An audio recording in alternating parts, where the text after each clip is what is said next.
God of the universe, maker of the stars, who am I that you would know? Well, welcome back once again. No, we missed last week and we missed being here. Just lots of stuff kind of thrown in our ways and people not feeling good and, just the usual. Not the usual. Not, I don't know why I said usual, but the stuff that prevents us from doing what we want to do. But we are back. We are thankful to be here. Thankful that you are here, wherever you're listening from, whether it's the YouTubes or the podcasts and the Googles and the Apples and all the things like that. So welcome back to another episode of Life on Purpose. And we have with us someone who is more wizened, wisdomed than the last time you saw him. He's older. Brian, you are getting up there, man. I mean, what's going on? I know, right? Ryan, you gotta stop catching up to me. No. I don't think that's how it works with age. I'm not positive, but I know something Yeah, works yeah. like something like that. so no, yeah, you had a birthday. How old are you now? Like 80, 82? Yeah, it's 79. No, 20, 20, okay. 29. Yeah, 29. All right. 29. Yep. 29. Well, happy belated birthday to Well, you. thank you very much. Yeah, I have socks older than that. You should probably get rid of those. I don't. I probably gotta Yeah. change those out. Yeah, for all of those who are listening, Mike needs new socks. We'll be Send those starting. to- We'll be starting a GoFundMe here tomorrow. So you're looking out for that. Yeah. Hey guys, speaking of GoFundMe, I had not thought about this until Daniel, you just said something, and this is not actually a GoFundMe, but it is a. Let me get to it real quick. I'm going to be putting this out on my different broadcasts this week if I can figure out how to do the buttons. Some very good friends of ours in Israel, Britt and Taryn Waller. They're part of Hayovel. Taryn just had a baby. This is Tommy and Sherry's 41st grandchild. And Wow. they actually are the Tommy and Sherry, very good friends, the founders of Hayovel, doing a lot of amazing work over in Israel. And so I got is a givesendgo.com. They need a little bit of help here. Their baby went into, she had to have a C-section and spent a few days, baby spent a few days in the ICU. So there's a need of $15,000. Right now there's about just over 2,000 that's been given. So if anybody wants to, if you can't find it, Brett Waller, that's let's see, how would that be put in there? BRITTWILLER. I'm sure you can find it there. If you can't, just send me an email and I'll be glad to send that direct information. It's on my Facebook site. So just a little help there needed within the family. In the body. Awesome. That's right. What we Got do. that right. So we left off with a cliffhanger for once. Maybe not for once. I know, I'm just kidding. For 22 times, this is episode 23. Yep. That's right. So, an even more intentional cliffhanger. So we were talking about, Big Surprise the Kingdom, and we will be talking about Big Surprise the Kingdom. So Dad, you posed a question to us at the last part of last episode. What was that? You want me to say, okay. Oh, you want do. me to give that I question do, yeah. again?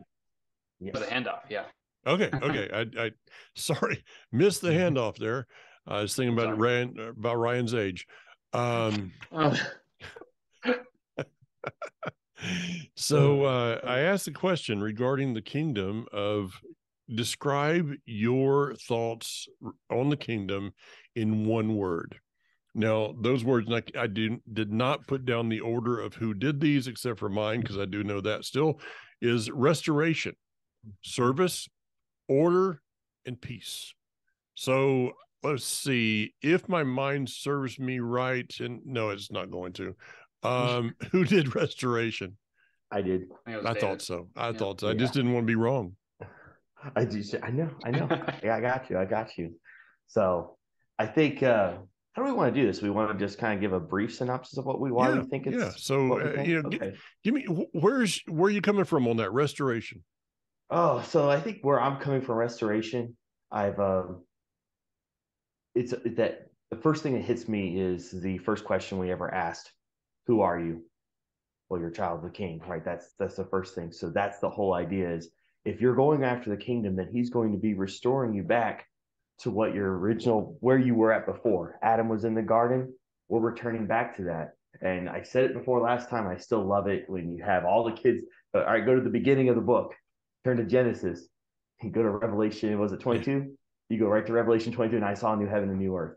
He declared the end from the beginning. Yeah. It's always been there. It's always been about restoration.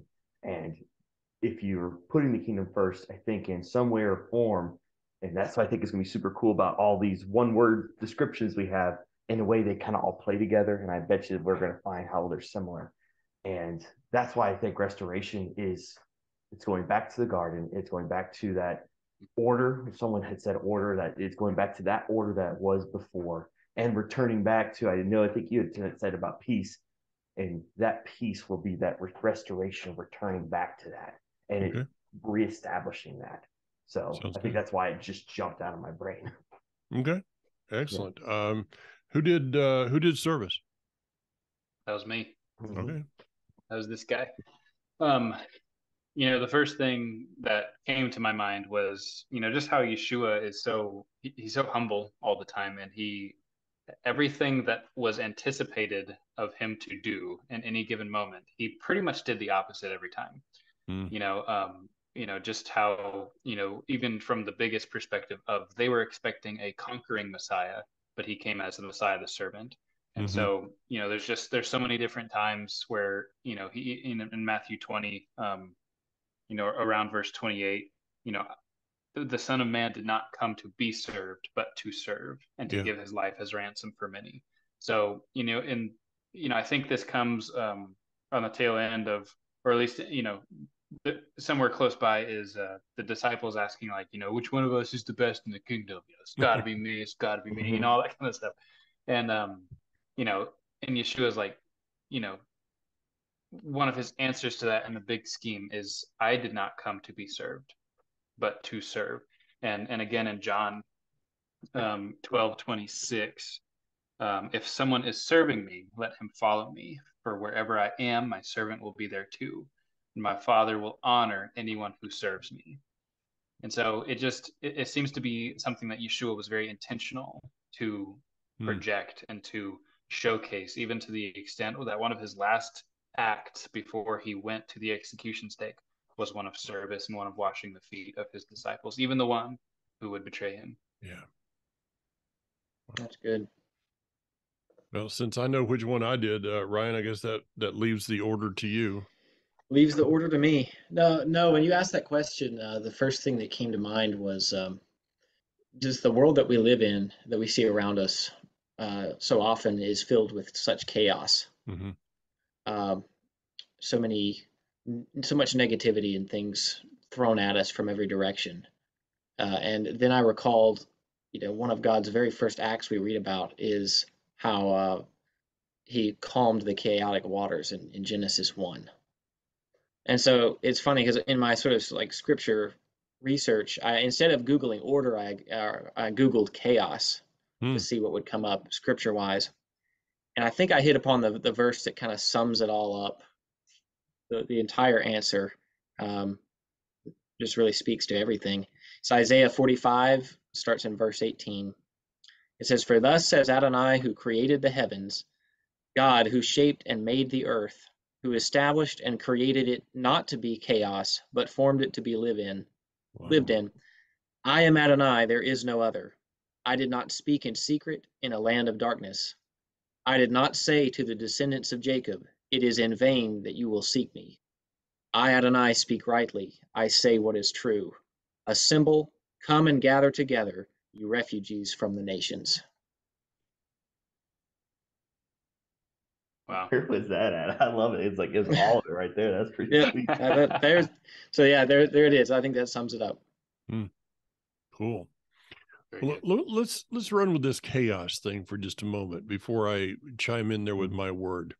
We see that in the beginning, we go back to the book of Genesis, and he spoke everything into existence, but there was chaos, there was darkness. It was upon the face of the deep, is what the scripture says. And then he spoke light. He said, "Let there be light," and there was light. And the words, the words, "the light." He saw the light is in Hebrew is ha'et or.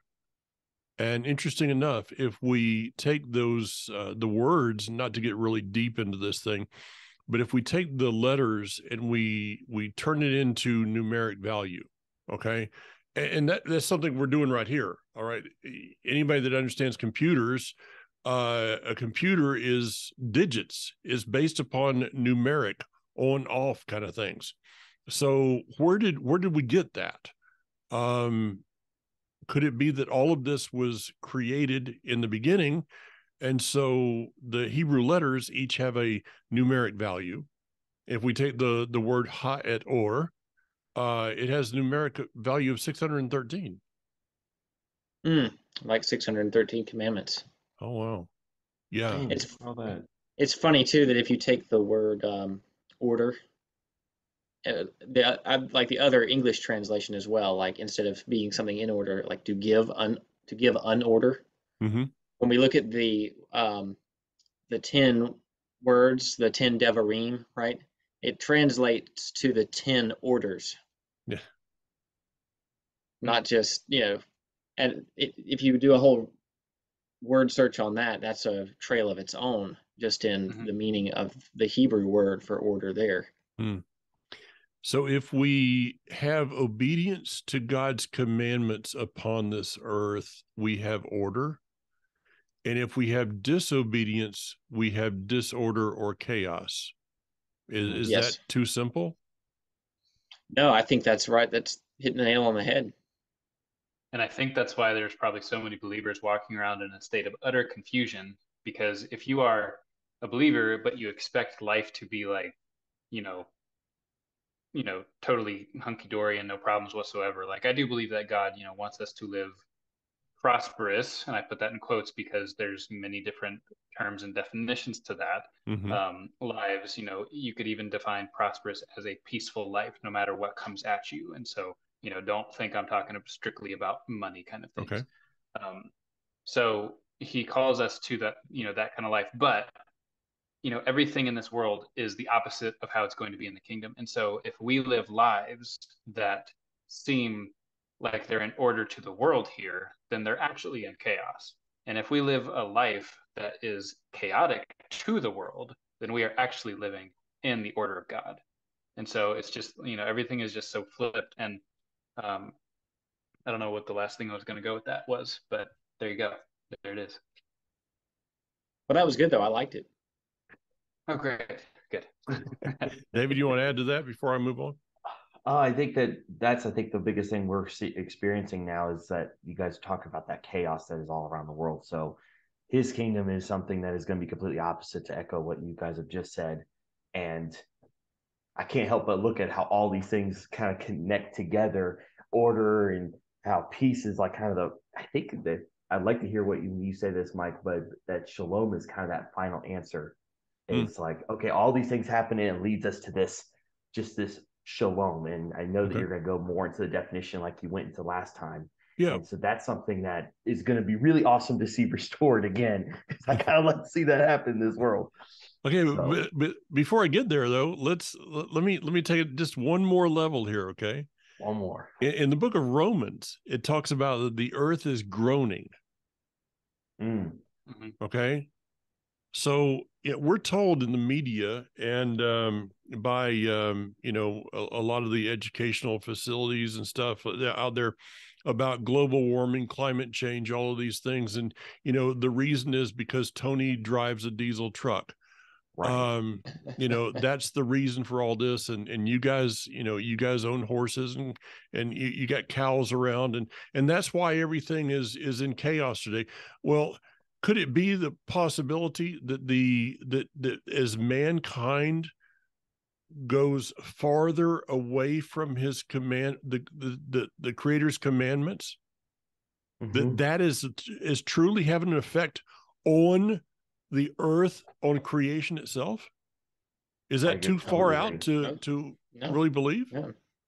I think I want to bring up that point that you were just making, that he I'm trying to remember the exact reference, but the verse that states how it's like, I will not drive them out ahead of you. It's when the Exodus is happening and they're leaving. He's like, I will not drive them out before you quickly, but they will be driven out, and they will be these people that are committing these evil acts will be driven out. And I see that if you look at the world today, it's obvious that something else is going on. It's obvious that there's something pretty chaotic and dark that's happening.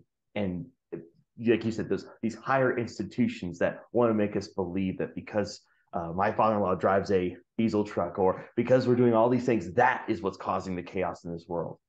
Totally blind, like the mirror game, like, oh, it's all over here, this is the problem. In reality, it's all this other stuff that's happening in the background. Really, I think we kind of hit on it a couple weeks ago. Sin is what's actually leading the chaos of this world. That's what's really happening. And to give kind of like a word picture example, let's say you're running this kind of like, very controlled experiment of a garden, within, everything is controllable temperature and, the air quality and the sunshine. So, plants need all these things to survive, the air and the sunshine, the rain, the water. And so let's say, you have everything perfectly. The temperature is good. The soil balance is good with the pH, and there's proper amount of sunlight. But then you start to like close in, and there's a little less sunshine and it's a little less rainwater. And then you slowly start to in there. Like, that is God's presence. That is his word, his living word and his written word. Like, those things are the oxygen and the sunlight and the rain that we as humans and that this earth needs. And like you're saying, Dad, like, as that stuff is removed, it's just the same. It's just starving creation of us, humanity, from what we were created to need. Ryan? You saying what you just said, Daniel, reminded me of years ago in it was in science class, I believe. They were talking about how they had tried to kind of take and create an ecosystem, of their own. So they provided their own light source, their own water, their own, all of these artificial things, all of these substitutes, if you will. And while it was successful at first, it wasn't long, maybe a few months or even, a year or so before inadvertently that system failed, because they could not perfect it to the perfection that the earth is perfected, that creation is perfected by the God who created it. Which, of course, you're referring to the actual like evolutionary process that brought all those things to being. Yes, exactly. The monkey. No. Right. Yeah, primordial ooze. Yeah. No. Yeah, the very basis of evolution, is this concept that things are getting better and better. Well, all you have to do is look around you to see, no, it's not. It is the exact opposite. And so how do we get back to this? It is called the kingdom, but here's the thing. Do we have to wait for the kingdom to come, or can we be representation of his kingdom as we're waiting for the kingdom to come, to be manifested? The second. Yeah, both. I'd say probably both, honestly, because, just knowing that we do have to wait upon the Lord and wait for Yeshua to return, because, but acknowledging that we have a very active part to play. Like, if we see ourselves as ambassadors or emissaries of the kingdom, then it's going to give us more to act on, and essentially like preparing the earth for his return. Like, no matter what it looks like right now, preparing the earth for his return, his imminent return. Yeah. We talked about that a couple of weeks ago, about all these times that we had encountered and been that light in the midst of the chaoticness of how this world can be. And it was interesting. My mother-in-law actually talked about how she was at Waffle House So we're just keep on talking about all these places. And What it's about one of these these just restaurants, right? classic diner. If you do not know at all what Waffle House is, classic diner restaurant. And what was Greasy really spoon. Yes, exactly. And what's amazing is that if you're adopting the kingdom mindset, if you're adopting that and you are about it, people see that and they recognize it because there is something that emanates off of you. Mm-hmm. And no, I don't think anyone can actually explain exactly what it is, but it is something coming off of you. And the words that God will place in your mouth at that opportune time, and this is what we talked about for Shabbat with a bunch of other young people, is that all you have to do is just work that muscle of just talking and just finding out and intimately listening, and God will tell you exactly what to say to them. And sure enough, there ended up being some prayer happening in the middle of the restaurant, and everybody was like, "What is going on?" It's like, guess what? Some restoration, I would say, is happening there. So that's really cool. That's really cool. Okay, well, I'll get to shalom in just one more thing. One more thing before I get there. Okay, Daniel, you mentioned the word prosperity, and before I move on from there, I'd like to give my definition of prosperity. I actually did a message. This is probably back 20 years ago, and it's called Biblical Prosperity.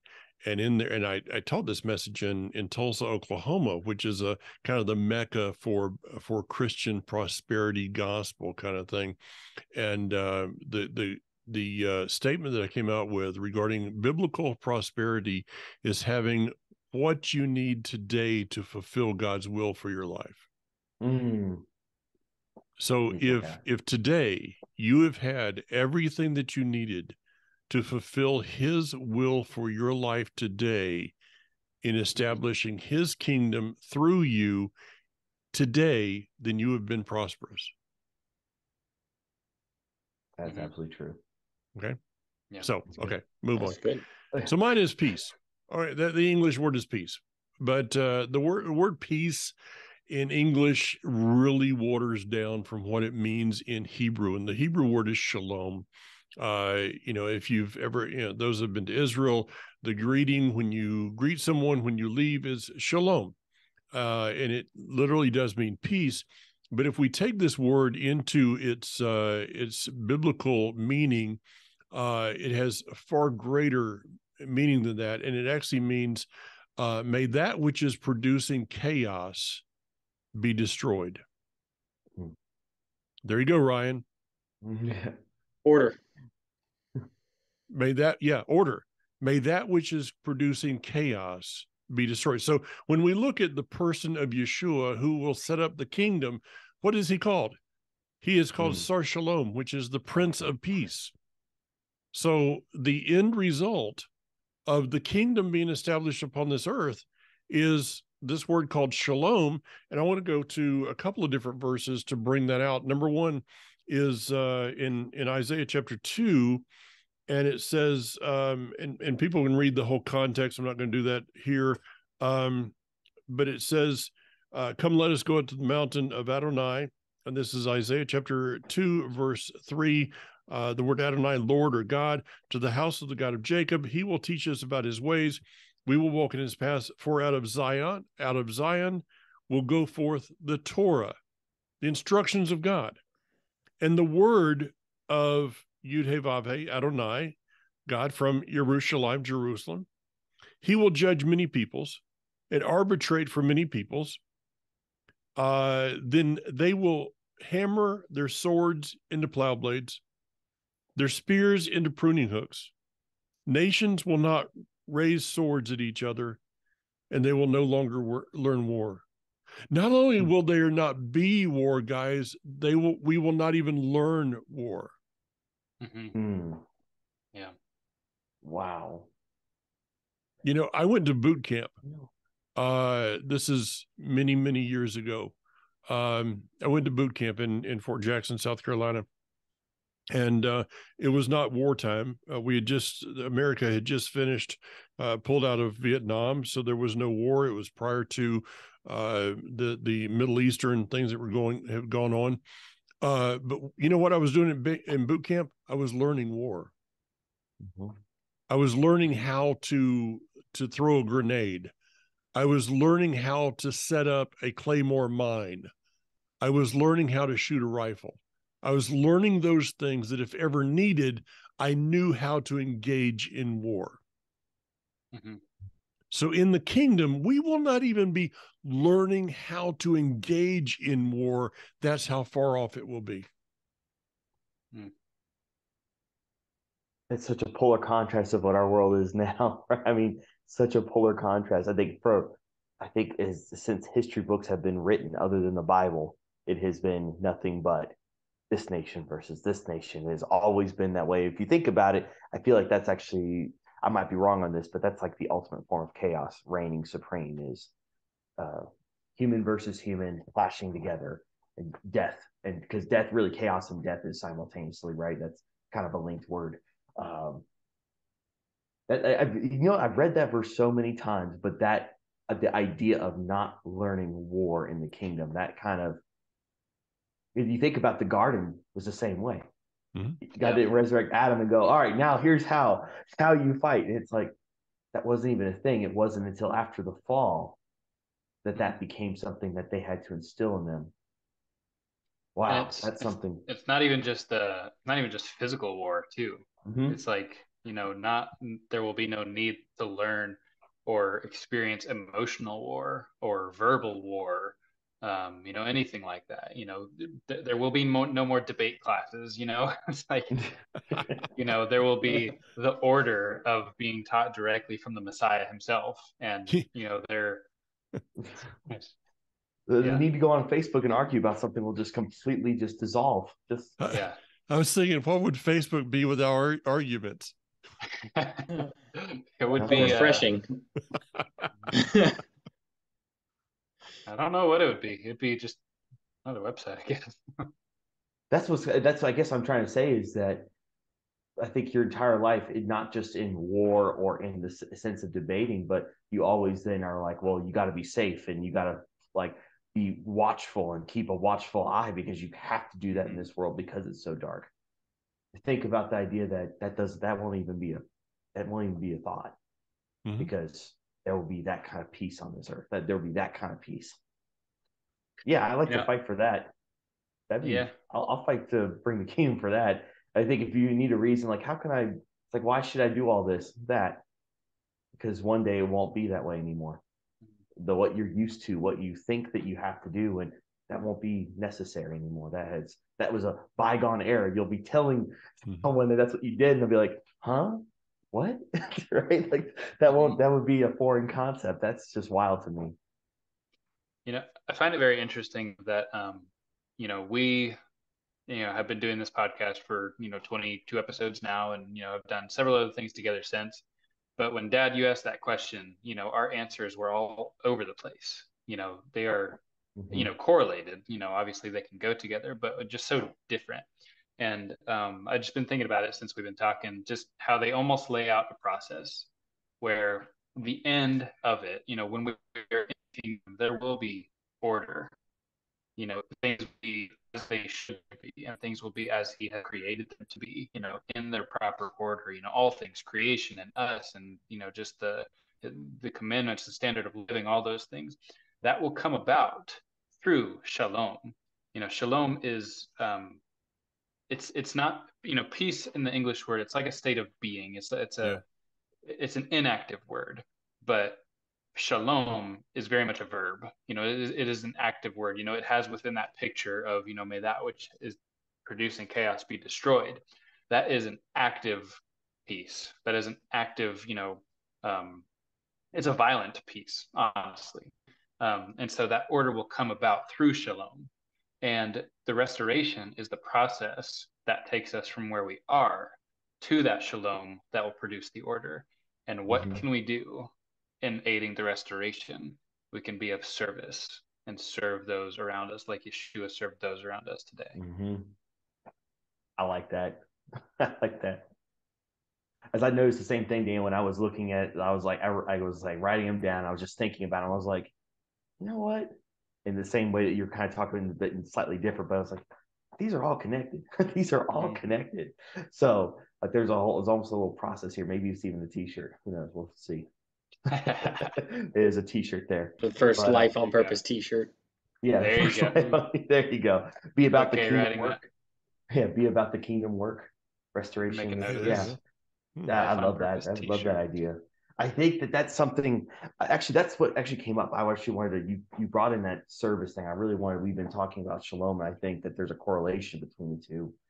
Is I always tell people how much I told my story a little bit last or the week before about uh, God told me to pray for somebody, and I will tell you, the listener, whoever's listening, that if you ever have that opportunity where God tells you to do something like that, it's Him giving you orders in service. Like, this is a service that needs to be done. Mhm. You don't have to know why. So, as like you brought up, you were in boot camp and training. You learn pretty quickly. You take orders and do them. You don't question them, because that's where chaos starts to get involved and it destroys everything. So you take your orders and you run with them, and God gives you everything you need. Like you just said, Mike, about how He gives you everything you need. When He gives you an order, He is giving you everything you need. You just have to walk out in faith and do it. So when you give the opportunity of service, you do not understand how much peace will come over you in the midst of that service, of doing those things. And I would even say I have noticed personally then afterwards that just peace resting, and it just feels, it really is truly amazing. It almost gives you, I've said this before, and I don't want to be in a conceited way, but it almost is more helpful to you than it was whatever you told that other person. It helped them, but you won't believe how much peace will come over you from, because you're obedient to do it. Wow. So being obedient to do the order of that service that God tells you to do is just, again, pushing you towards kingdom, pushing you, and again, pushing that kingdom here on earth and continuing to be a light. And it's so important to just listen to orders. Listening to that voice and then reacting to that voice without question. When I was in basic training, it didn't take long for me to recognize my drill sergeant's voice, because it was coming from his mouth, which was about 1.5 inches away from me, and it was very loud, very loud, and very deep. And the guy was about the size of a small gorilla, anyway. But and then it never really crossed my mind to question what he was saying. You just get, Ryan, is kind of like, you did this on a range. You were a range officer. What happened when someone questioned you? It was not good. Yeah. I'm laughing because you told me stories. You told me stories. A couple of people had guns ripped out of their hands, just because it was a safety matter, Mm-hmm. But yeah, Mm-hmm. It's those environments. And it's funny you bring that up. Why do they get guns ripped out of their hands? Why was there maybe a tinge of anger? Because it was life and death. Mm-hmm. But even more so than that, this is really what we're dealing with now in a spiritual aspect in our daily life, is life and death. Mm-hmm. And so in order for us to be servants, and in order for us to bring restoration and shalom, we might just be the tool that God's using. That He goes, hey, I need you to talk to this person. I need you to give this person some money. I need you to say these words to this person, and you are literally that goes and destroys the chaos in their life, bringing shalom. Because, like you said, it's a verb. It's something that's acted upon. Yeah. And Dad, you were correct in using. You were good to use the word react, because when you become an ambassador to the kingdom, when you become his representatives, one of the very first things you have to do is sacrifice your own fleshly reaction to anything, because most of the time, because of the enemy, it's so annoying. Like, why is it so difficult to go pray for someone? Why is it so difficult? Like, because it's the fear of man. That is the first reaction that the enemy puts in people when they hear a command or a word from God, is that fear of man, and that is the first fleshly reaction. And so when you become that kingdom ambassador and you want to pursue that and become that person, then you submit your reactions to him, and you react in obedience rather than fear of man. You react in peace and the desire and the here I am heart posture instead of what they think. That's essentially what it is. Like when you know who you represent, the fear of man should leave you immediately. Like when you know the God of the universe is standing behind you as you represent him, then the fear of man should not be anywhere near you. I don't want to, okay. And I want to back up just a little bit, because we just went through something there that I don't want people to miss the importance of what was said. Ryan, I think maybe you hit the point of the night. You get the gold star tonight for point of the evening, that we have it within these things of obedience. Okay, when you rip that gun out of somebody's hand that was about to do something that could cause harm to someone else.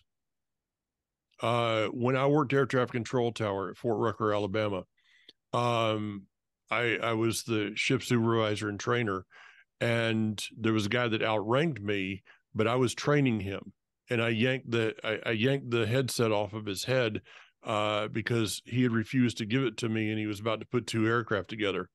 I was standing before the sergeant major the next day, coming up on, they wanted to court-martial me because of that. And I looked at my sergeant major and said, this man was about to kill people. And I took the headset away from him. Okay, so these are life and death things. So when we hear, as David says, the Father says, pray for that person. Or as Daniel, you need to give this person some money. Or some, whatever it is. Okay, whatever it is. We hear that order. That is life and death. Is this not spiritual life and death? Not just the physical stuff, okay? Maybe the person needed lunch. But is this the possibility of spiritual life and death to that person, Ryan? Oh, absolutely. Well, and even physically, you may not know what somebody's going through. We have a song about this, but you know, you never know how close to that edge that somebody might be. Yeah. That your kindness or your love or your intervention, that the Father sends you on that mission of performing that obedience, that act toward that person, may physically save their life, may spiritually save their life. I mean, they're so deep. And then beyond that, then that person has a testimony that you don't know where that could go and affect other, literal generations of people because you were obedient. I mean, think about the story of Rahab and Jericho, right? Yeah. And she hid the spies, right? She was obedient to do what she was supposed to do. The spies were obedient to do what they were supposed to do. And then here we have somebody that literally fulfills the prophecy of, or is in the part of fulfilling the prophecy of the Messiah coming to this earth in physical form, all because, a few people were obedient to their orders. That's life and death. Because in two, the Father's always giving you. We were talking about this last weekend with a bunch of young people, and the question came up. It's actually Tony that asked it. He was like, "Do you know how to pray?" And that's something that is, I think, and it was like, I'm not wanting you to tell me that yes or no. That's not the point. It's think about it. Do you know how to pray? Do you believe God answers your prayers? Do you know how to pray for someone? If you think about it, and the best way I think I've said this on this program before, and the best way I can think of is it's like a muscle. You got to train it. You got to work it out a little bit. Some people are better than others, but it doesn't mean you're not important. It doesn't mean that you don't know how to. It doesn't mean that you just have to exercise it. Like I said a few weeks ago, that I was terrified of praying way when I was a younger kid. It's not. I really do enjoy praying for people. It's actually one of the highlights of my life. It's really awesome, and I wish I could share that with so many more people. That to understand that if you're walking out in that order, the order's been given, you do it, you commit that service. I have heard way too many testimonies, and I think everyone else has heard the same thing, that they were on a person that you're talking to, you talked to them and they said they were on the edge, but somebody out of the kindness of their heart, they said something and they knew it was from God. They didn't know it was that person. It was a form of a person, but they said the exact thing that they had been asking of God, and God delivered it to them through the conduit of that person. You don't know how valuable you are to actually keeping somebody alive. We talk about this life and death. You could literally be that for someone, and you never would know it. But because of the words that God will give you and that how you're supposed to say it, that act of kindness, whatever it is, someone's life saved and knows that God's actually looking out for them, that knows you were that conduit. You don't, right? That is amazing to be a part of that. And I just, if you've never experienced that, guess what? You're going to, because you're listening to our program. So one day you are. So just strap in and keep going at it, because you're going to be at that place where you're going to be that person, that conduit that the Lord is going to use. And I remember someone putting it this way, where, he was saying, what if you had the cure for cancer? You would, and you knew someone that had cancer, hopefully you would give it to them. And anybody that you knew that had cancer, hopefully you would give them that cure for the cancer. And anybody in the world, you would share it with the world, whoever you came in contact with, that cure for cancer. But then realizing that there is a spiritual cancer that leads to death, it leads to spiritual death, and we do know the cure for that. And the other thing, and just being like, understanding that it's that weighty, it is literally that heavy of a thing, that we have been revealed. God has, in his great mercy, revealed to us the salvation through Yeshua and the place to which we are heading. And that is something that is valuable to everyone on this planet. It is not for us to look at someone and be like, oh, they don't look like they're going to make it in, so I'm just going to leave them to themselves. It is not like that. God looks at the heart. And, instead of, what was helpful for me as I was kind of growing into this was, stop asking the question, what if they don't receive my prayer? What if they don't get healed? What if nothing happens? Don't ask that question. That's the wrong question. The right question is, oh man, what if they do get healed? What if, something does come about this? Like, what do you have to lose? You look like a fool. Who cares? Literally, who cares? It is a moment that you will not think of, 20 minutes later, one day later. Just do it. Yeah. I know too many stories of people that they said they felt crazy, but there was something amazing that happened. So I completely agree with you, Daniel. Completely agree. I'm literally. I'm sorry. As you guys can see, my power has been flickering all night. This is the first time this ever happened like that. We haven't lost power yet, so maybe there's a message here that somebody's not wanting us to get out. So go ahead. I'm sorry. Oh no, I was just going to say I'm literally here because of one man's obedience. Yeah. Yeah. I'm literally walking Torah, and able to be a part of this ministry and this, be joining you guys on this show because of one man's obedience. And he could have been wrong. I think about that. Like, what if I had walked in that door and like he'd have been like, and had all these things, and had he just been like, oh, that's crazy. I'm not going to say that to that young man. I've never met him before. Like, he's going to think I'm nuts. I would have walked out of there and not had any of the experiences that I have had in my life had that one guy not been obedient to the Father's voice. So, and to go along with what you're saying, that thing you're hitting on, like, what if he was wrong? There's the scripture, I can't remember where it is, but faith comes by hearing, and hearing by the word of God. Hebrews. The reading of the word of God will increase your ability to hear.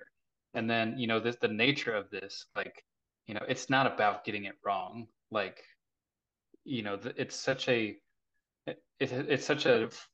kind of a fluid thing, like, if you were in that thing and he called that out on you and you said, nope, you're wrong, and you walked out the door, people could have looked at him and said, wow, he was totally wrong.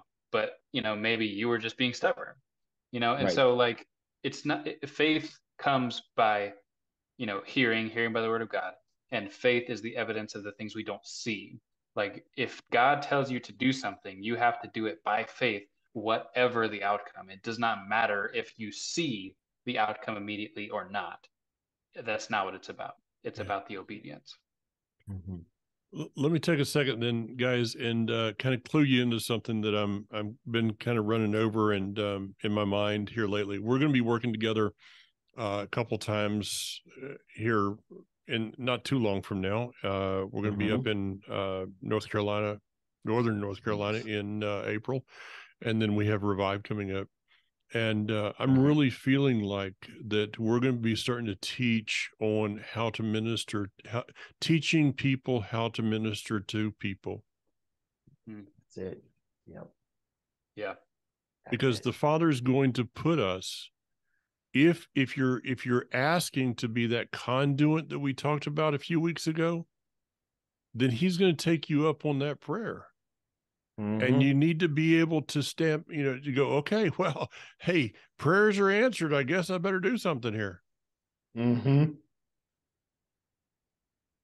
I agree with you. I feel like there is something coming. I'm total agreement with you, Mike. I think that is something that is going to be what this maybe rising. We've talked about the rising generation. I feel like maybe this might even be one of the maybe even more primary missions, because it's truly amazing how many people are broken and or come from broken families, broken households, and it's almost like that's like the number one where we've gone and done things. It seems like that has almost become one of the number one needs. It's just people being ministered to. And I know, Mike, you've been doing this for a long time in those years of service, of going and being at different places. I don't know if it's ever changed. And I would ask you, has it ever changed, or is it more now that people need ministering to? Like, I find that it's more on a personal level. Let me give you a testimony. I've been waiting the whole program to give you this. It's not, I want people to understand that you don't have to be, you don't have to have read all the scripture and been to Bible college and all of these things for the Father to work through you. Okay. It's just being available. Something strange started happening last week. I had a satellite company for our television, and I've been with them for over 15 years. And every year they'd give me these discounts, and then the discounts going out, so I'd have to call them and threaten them to, well, I'm gonna go to the other place, and they'd go, okay, and all of a sudden there's this discount, and we do this dance every year for probably 10 years now. And this year, same thing's coming up, and the price is going up. So I called and went through and, threatened them with, well, I'm going to change to this other company. And they went, okay.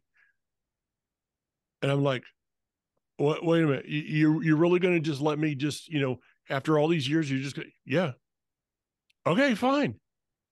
So I walked downstairs, and Kathy has just been to the post office, and there's this letter from this other company with a gift certificate attached to it, that if I switch companies, I'm going to get this your certificate. And I went, okay. So I call them. Well, the only available, they had a appointment on Saturday. I said, no, I can't do that. So they said, okay, well, Monday from between 12 and 5. Okay, I'll be here. And so I get this text from the guy this morning. He says, I'll be there, somewhere around noon. I said, fine, that's no problem. Well, come to find out that when he got here, the guy's name is William. When he got here, he says, I don't know what happened. We just started talking, and he said, you from here? And I said, well, I'm from North Florida. And I said, you got the accent. You're from around here somewhere. He said, well, Athens, Georgia. He lives in Athens, which is like 5 hours away from my house. Okay. Used to work up here in this area, but now he lives in Athens. So he said the person that was going to come today to install my dish, had called in sick or something, couldn't come in. So they called him all the way down in Athens. He drives 5 hours up here to put in my satellite today.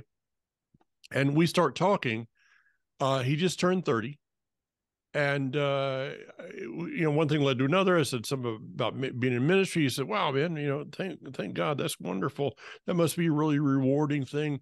And he says, I've been reading the Bible and kind of searching things. And he says, I haven't been able to really find a church, but, I'm really, I've been reading the Bible and I'm searching things out. And I just really believe that God has a purpose for my life. You're like, this is no coincidence. Yeah, this is no coincidence at all. Yeah.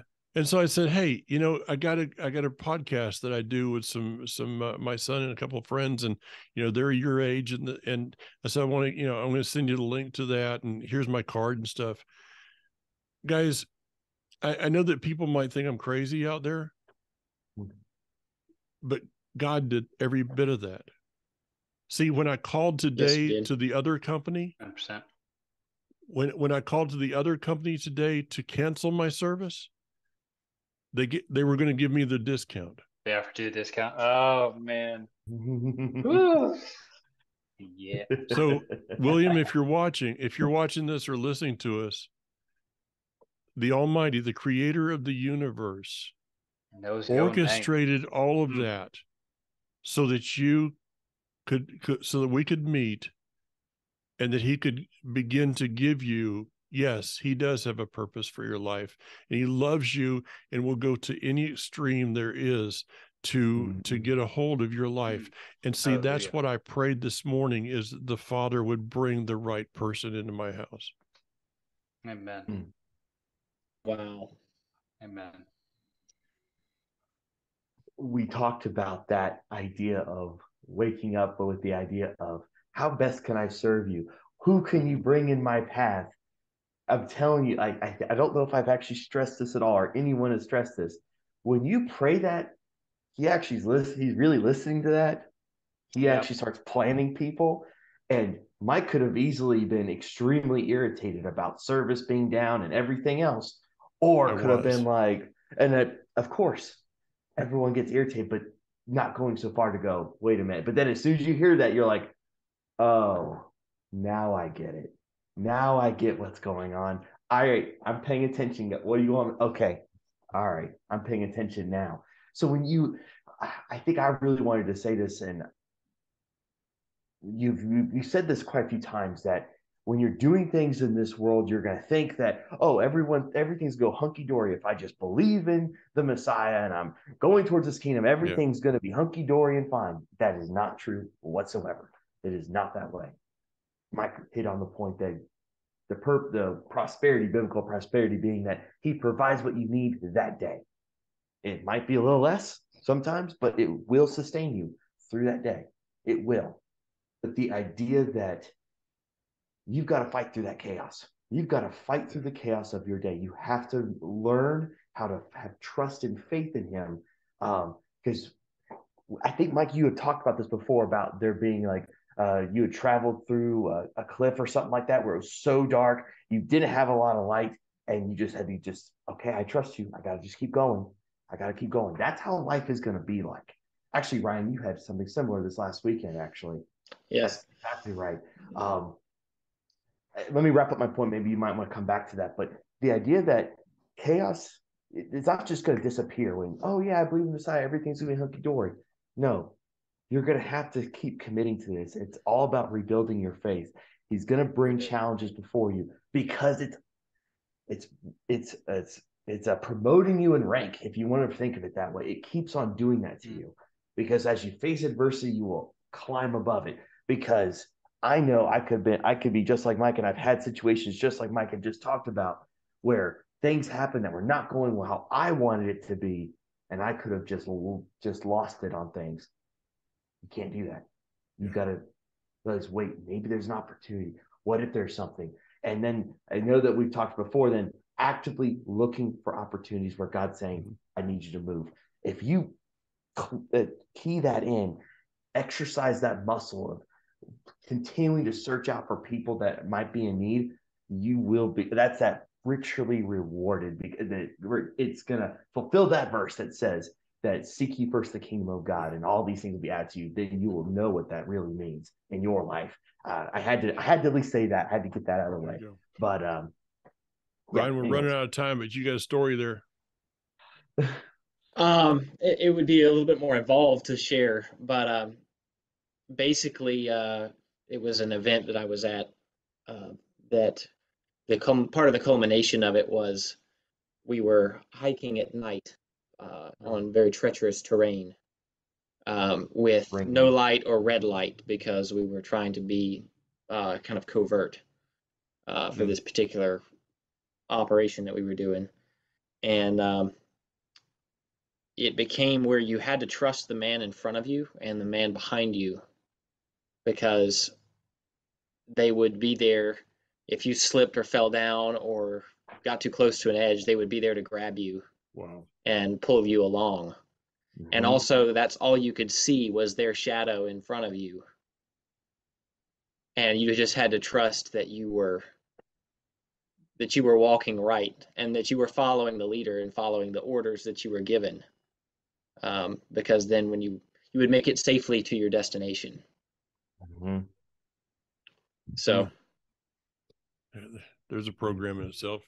Yeah. Closing words, Daniel. There's opportunities every day. There you Just go. got to keep your eyes open, and he who has ears, let him hear. Yeah. Amen. Speaking of opportunity, anyone that can give, send, go. Britt Waller, they need your help, and if anybody can be a part of that, we see things all the time online that are, I wonder if this is true or not. Yeah, I know these people. I've known their family for 20 years now, and I trust them explicitly. So anyone that can give regarding this, there's really not an offering that's too low. Maybe this is something the Father's asking you to do. So be a part. Amen. Be a part. Amen. Because, in the end, he has the plans for all of us, for good and not for evil, to give us a future and a hope. But maybe part of that plan is you becoming involved in someone else's life to show them that future and hope. So with that, live life on purpose. See you guys next week. You alone hear my every prayer. You're the God who's always